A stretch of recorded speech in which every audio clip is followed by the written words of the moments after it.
Fala, gente! E aí, tudo bem com vocês? Fala, galerinha! Então, passando aqui rapidinho para fazer um vídeo curto, tá?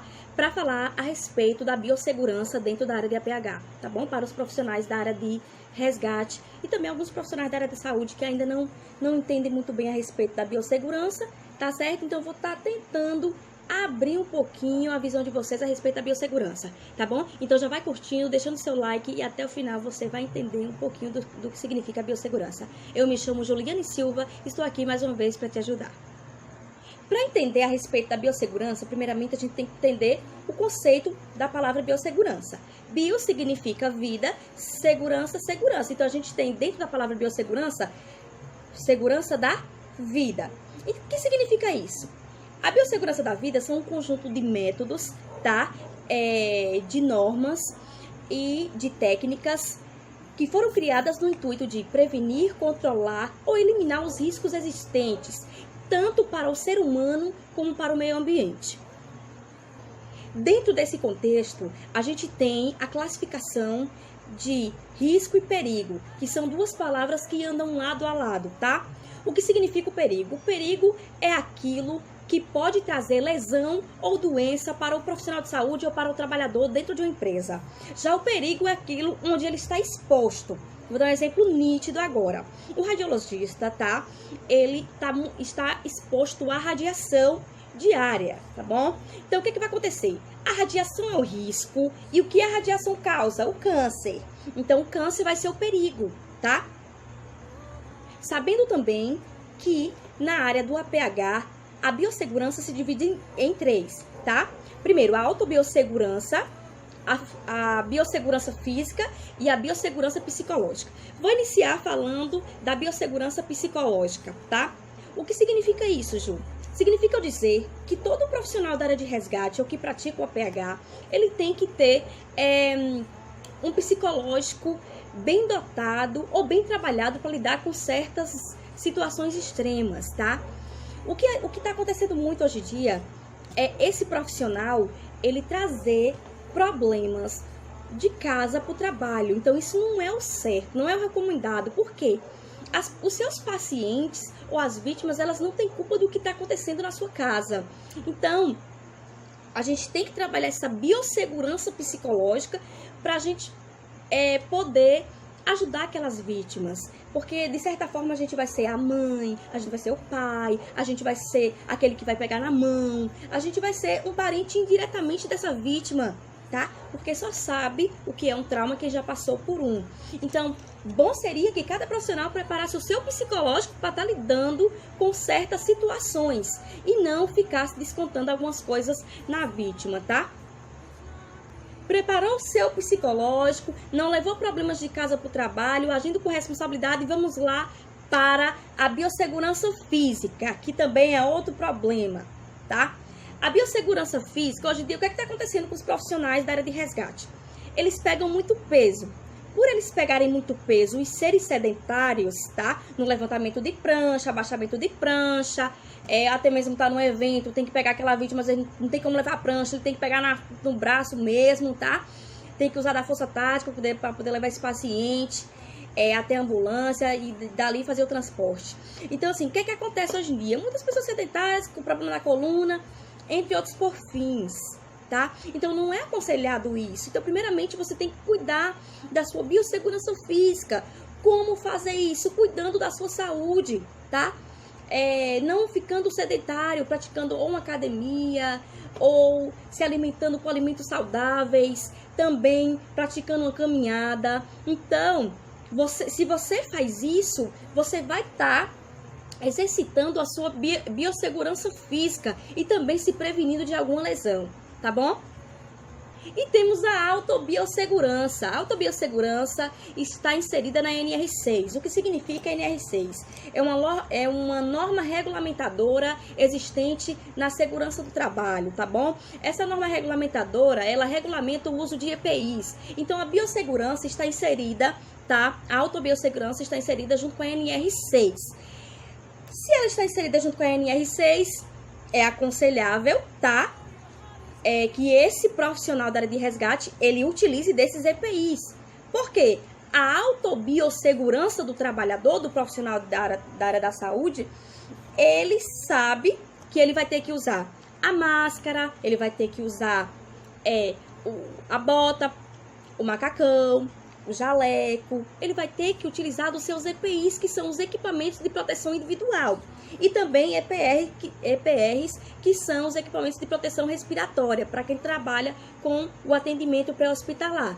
Então, refletindo aí rapidinho, tá? Recapitulando, a biossegurança na área da PH se divide em 3. Biossegurança psicológica do profissional de saúde, tá? Desse profissional que vai trabalhar com resgate. A biossegurança física e a autobiossegurança, que trata a respeito da utilização de EPIs e EPRs, tá? Temos outro módulo também que anda lado a lado, que é indispensável, tá? Ele tem que andar lado a lado com a biossegurança, tá bom? Que é a sinalização de cena. O que significa isso? Todo socorrista, antes de entrar em uma cena, ele tem que fazer o mapeamento do local para poder ver se esse local tem como ele entrar para fazer o resgate, tá certo? Vou dar um exemplo de água. Antes do bombeiro civil ou do bombeiro, do corpo de bombeiro, fazer um resgate dentro do rio ou dentro do mar, alguma coisa do tipo, ele faz primeiramente um mapeamento do local para saber até onde ele pode ir, tá? Porque ele não vai chegar lá, ele conhece primeiro a água, né? Vai batizar a água, que nem eu já vi alguns falando, para poder entrar nessa água. Porque não é só ser o cara e não saber nadar, não. Ele tem que saber se tá ventando muito, como é que ele vai entrar nessa água, como é que ele vai fazer esse resgate, se vai entrar de caiaque, Então, é isso, gente, é a preparação. Mesma coisa acontece com os profissionais que trabalham em ambulância no transporte. Quando tem um acidente em uma rodovia, uma BR, primeiramente, antes de entrar, ele vai ter que sinalizar. Ele não pode entrar sem sinalizar essa cena, tá? Então, primeiramente, para poder entrar, ele vai lembrar da autobiossegurança. Primeiro eu, segundo eu, terceiro eu, porque se der merda comigo, quem vai socorrer essa vítima? Então, isso, ele vai fazer o quê? Sinalizar essa cena. A gente tem, dentro da sinalização de cena, tá? Alguns estudos que são bem amplos. Quem é condutor sabe bem disso, tá? Condutor socorrista, onde ele tem um curso de direção defensiva e ele vai estudar como fazer essa sinalização. Porém, vou passar resumido para vocês. Se eu tenho uma BR que o fluxo é de 60 km por hora, durante o dia, eu vou sinalizar 60 passos longos, tá? Se eu tenho uma BR que o fluxo é de 60 km por hora à noite, tá? Durante a noite eu vou sinalizar o dobro. Se eu sinalizei 60 durante o dia, durante a noite eu vou sinalizar 120. Mesma coisa acontece quando eu tenho uma BR de 40, que o fluxo é de 40 km por hora, quando eu tenho uma BR que o fluxo é de 80 por hora, tá? Porque, Ju, durante o dia eu sinalizo de uma forma e durante a noite eu tenho que dobrar essa sinalização, por conta da visibilidade. À noite a visibilidade cai.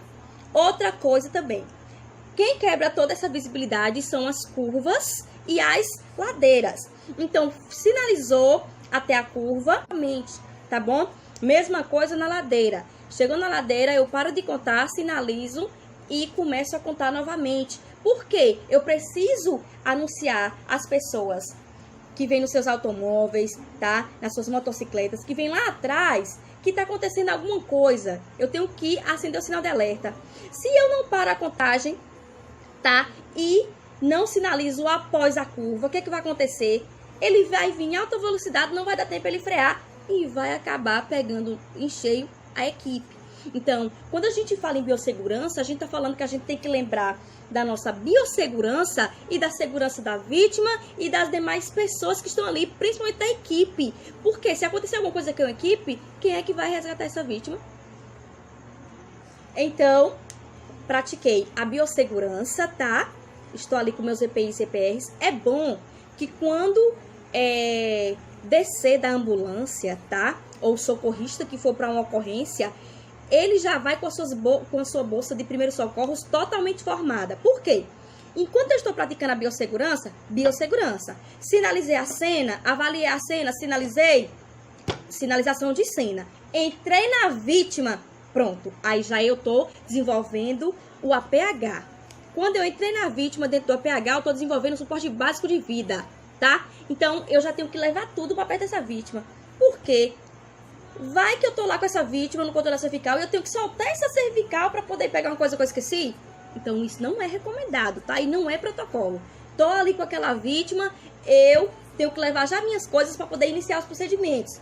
Porque fechei a base de biossegurança e sinalização, entrei pro suporte básico e avançado de vida, pronto, fechou. Só saio dali quando for pro transporte, tá? Só lembrando que para iniciar o APH eu preciso fazer uma avaliação primária da vítima. O que significa isso? Essa avaliação primária, ela não pode demorar pouco mais de 60 segundos. Por quê? Essa avaliação primária é quem vai dizer o que é que eu vou fazer com a vítima.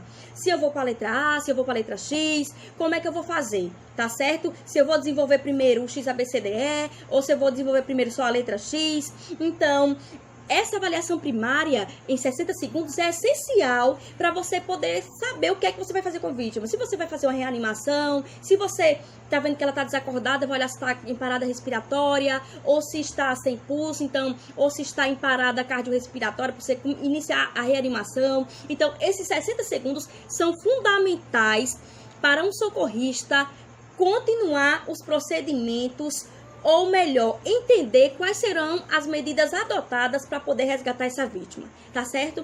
Então, é isso aí. No próximo vídeo eu vou estar falando a respeito da diferença entre XABCDE e ABCDE, tá certo? Então, é isso aí. Espero que vocês tenham entendido. Foi rápido. Eu falo rápido pra caramba, mas é isso mesmo. Espero que vocês tenham pegado meu feedback, tá? Eu me chamo Juliane Silva e estou aqui mais uma vez para te ajudar. Beijão!